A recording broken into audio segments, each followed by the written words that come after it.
খুব মন চাইতেছিল আম্মার হাতের ডিম দিয়া ভাত ভাজি করে খাইতে, কিন্তু সেই ডিম দিয়ে ভাত ভাজি করতে করতে আমি গিয়ে ফ্রাইড রাইসই করে ফেলছি, যেটাকে ভেজিটেবল ফ্রাইড রাইস বলে। আমি আমার মতো করার চেষ্টা করছি, জানি না কতটুকু ভালো হয়েছে। প্রথমে একটু ভাবসাব নিয়ে পেঁয়াজের পাতাগুলো এভাবে কুচি করতেছিলাম, দেখেন চপিং বোর্ড কিভাবে নাড়াচাড়া করতেছে। তারপর ভাবলাম যে এটা আমাকে দিয়ে হবে না, আমি দা দিয়ে কুচি করি। বেশি ভাবসাব নিতে গিয়ে আমার হাতে 12টা বাজিয়ে ফেলবো। এখানে আমি সবগুলো ইনগ্রিডিয়েন্টস মোটামুটি নিয়ে নিয়েছি, আর হটপটে এখন আমার ভাত যেগুলো রয়ে গেছে এগুলো দিয়ে আমি ফ্রাইড রাইস বানাবো। প্রথমে আমি একটু তেল ঢেলে নিছি পরিমাণ মতো, তারপর রসুন কুচিগুলো যেগুলো ছিল সেগুলো আমি দিয়ে কিছুক্ষণ হালকা ভেজে নিব। অনেকেই অনেকভাবে তৈরি করে, আমি এটা একটা ভিডিওতে দেখেছিলাম, তো আমি সেভাবে ট্রাই করতেছি। তখন আমি এতটাও এক্সপেক্ট করি নাই যে এত বেশি মজা হবে। তো ফুলকপি ছিল, ফুলকপিটা আমি কুচি করে নিয়ে দিয়ে দিচ্ছি। আসলে আমার বাসায় যা যা ছিল আমি তাই মোটামুটি অল্প অল্প করে দেওয়ার চেষ্টা করেছি। ফুলকপিগুলো হালকা ভাজা হয়ে গেলে তারপর গাজর দিয়ে দিচ্ছি। আসলে যেগুলো সিদ্ধ হতে একটু বেশি সময় লাগবে সেগুলোই আমি আগে আগে দিয়ে দিছি যেন একটু ভালো করে সিদ্ধ হয়ে যায়। তারপর ক্যাপসিকাম দিয়ে দিয়েছি। আসলে ক্যাপসিকামটা তখন হয়তো বা দেখাতে পারি নাই, তারপরে কেটে নিছি এর জন্য। তারপর হালকা একটু লবণ দিয়ে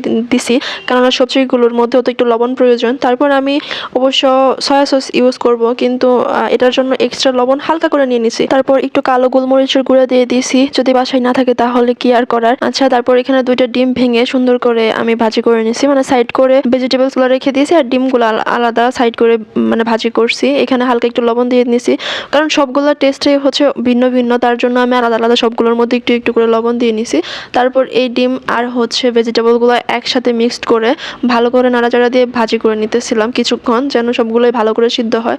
তো সর্বশেষে হচ্ছে টমেটোগুলো দিয়ে দিচ্ছি, কারণ টমেটোগুলো কিন্তু খুব বেশি ভাজলে পানির মতো বের হয়ে যায়, কেমন একটু নরম হয়ে যায়। তার জন্য ভাতগুলো দেওয়ার আগে টমেটোগুলো দিয়েছি। আর এখন সয়া সস দিয়ে ভালো করে একটু মিক্সড করে নিব, এগুলোর মধ্যে যেন ভালো করে মিশে যায়। একটা কথা বলবো, যেই কাজই করেন না কেন নিজের মনের মতো করে করবেন এবং নিজে খুশি নিয়ে করবেন।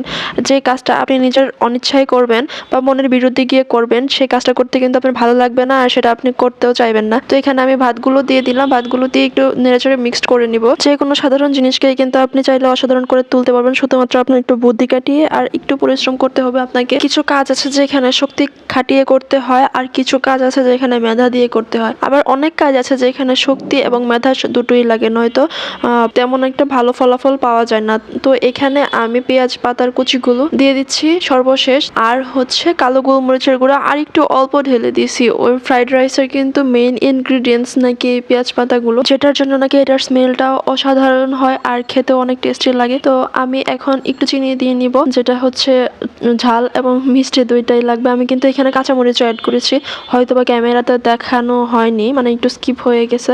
তো যাই হোক, লাস্টে আপনারা চাইলে চিনি দিতেও পারেন, না দিতেও পারেন, একটু পরিপূর্ণ স্বাদ আনার জন্য একটু চিনি দিতেই পারেন। তো এই যে দেখেন আমার রান্না কিন্তু হয়ে গিয়েছে। তো অবশ্যই কিন্তু বলবেন এটা কেমন হয়েছে। আমি নর্মাল ভাতগুলোরই কিন্তু ফ্রাইড রাইস বানাইছি।